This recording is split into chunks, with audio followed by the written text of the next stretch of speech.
Hi, this is Ben from Atomic Smash, and in this tutorial I'm going to be talking to you about some of the cool features that I've been using recently in a plugin from Anima called the Auto-layout plugin. This is a really cool plugin that I've started using which really speeds up my workflow.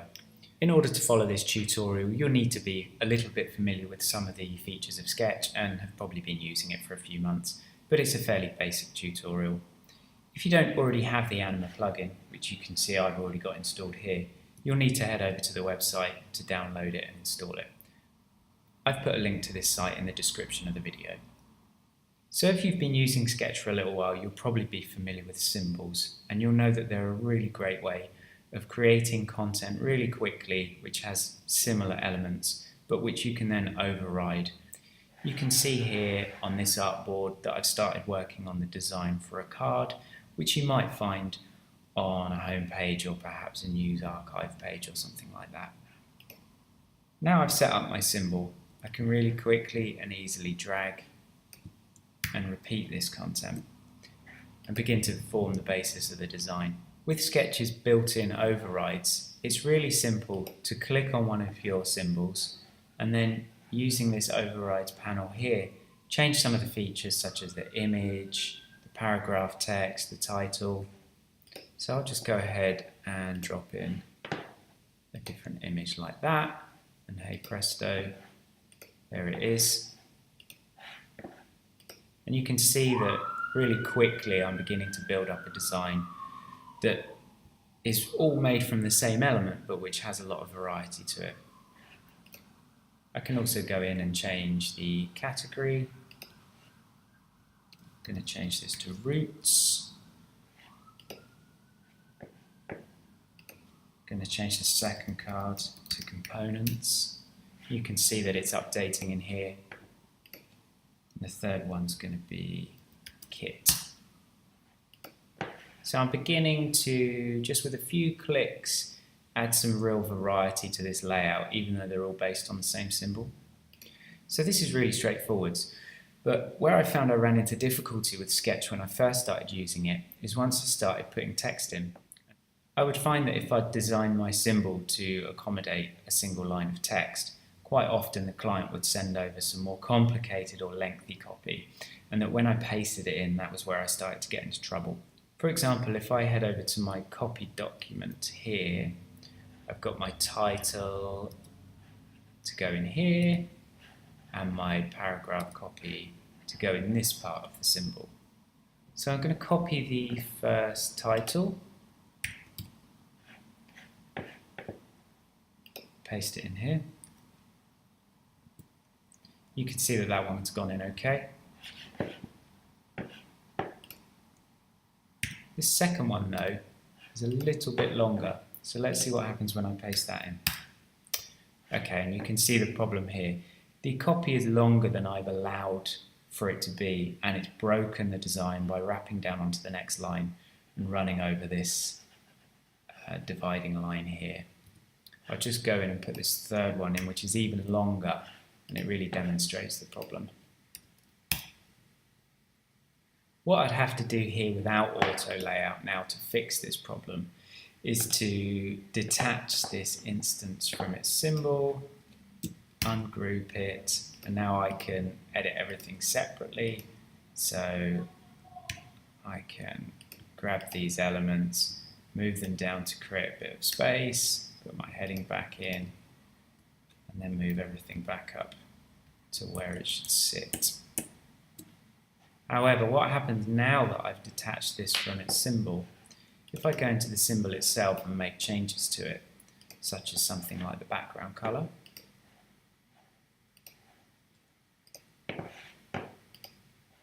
you can see that it's applied it to the first two symbols because they're still associated with that symbol, but the third one, which I ungrouped, hasn't taken those changes on board, so that can be really annoying. And this is where the auto layout plugin comes into its own. I'm going to go through this process again, but this time I'm going to use a symbol that I've created slightly differently down on this artboard here. If I open up the symbol, you can see that for all intents and purposes it looks exactly the same. This is the one I started working with, it's the typical symbol, and this is my new one that I'm going to use now called the stacked symbol. I'm just going to repeat that same process and duplicate this symbol and start pasting that same content in, and you should see how it behaves differently.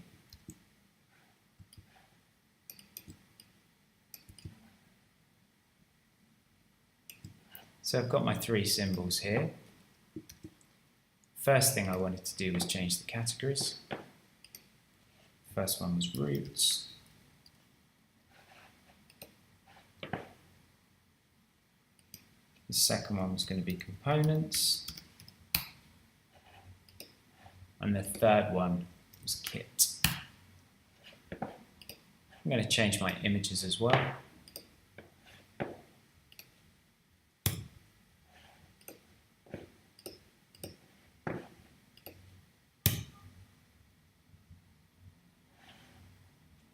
So once again, this part of the process is fairly straightforward and it hasn't thrown up any problems. I'm going to change my title. We know that this one fits. And this is the one where we ran into problems. But look what happens there. Because I've created this symbol using the Auto-layout plugin, it automatically knows that I want to shuffle this content down to allow for a longer title. Check out what happens with the third one. You can see that it's no problem at all and that everything just shuffles down nicely. I'm now going to go and put in some of this paragraph text as well.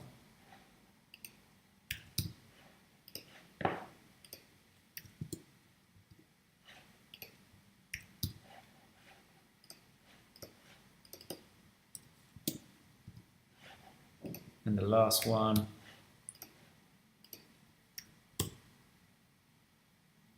As you can see, it's no problem at all now using this symbol that's been created using the plugin. When I first discovered this, it really blew my mind, having come over from working in Illustrator and realizing that I could really quickly and easily do variants on a symbol that I'd designed based on the content that the client had sent me. I'm now going to show you how I went about creating this symbol so that it could function in this way. If I go up into my symbols page, I'm going to duplicate this one that I set up without the auto layout settings and just talk you through the process of how I did that.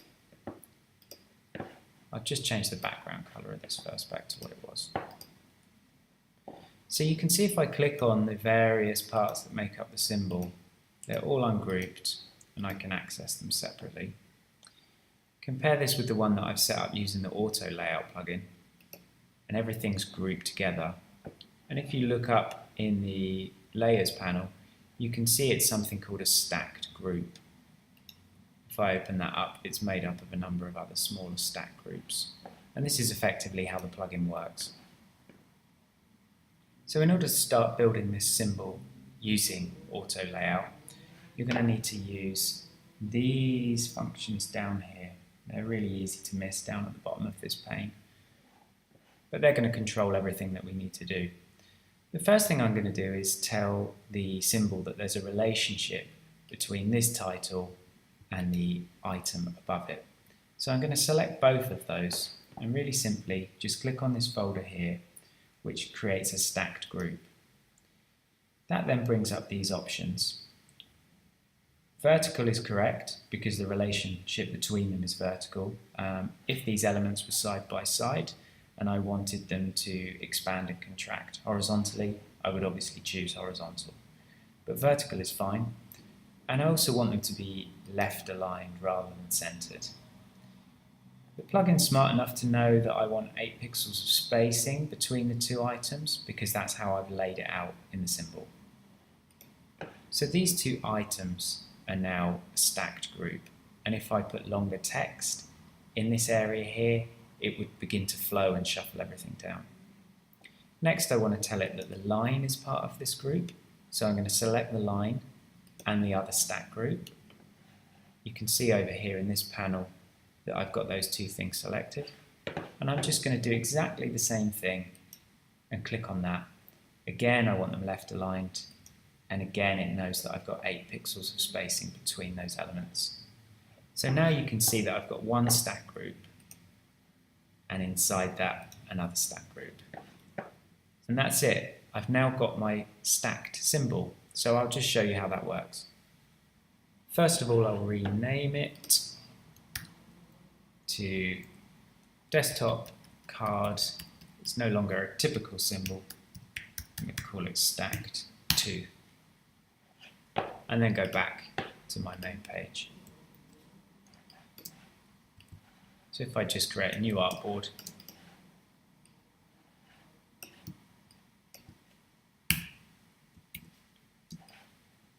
and drop that symbol into place,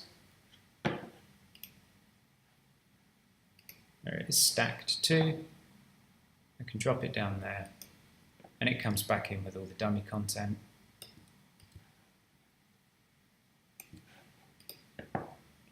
And you'll see that if I select my long text again, paste it into the title field of this card, that everything shuffles down nicely as it should.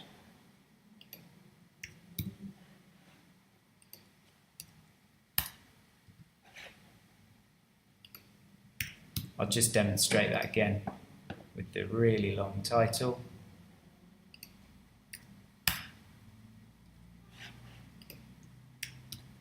And again, this small piece of paragraph copy.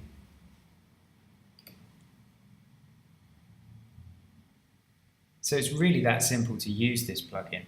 And as I say, I've found it's really sped up my workflow. I'd love to know how you get on with it, so feel free to leave a comment. And I'd also like to know about any other plugins that you're using that help with your sketch workflow. Thanks for watching, and keep an eye on our blog for some more video tutorials.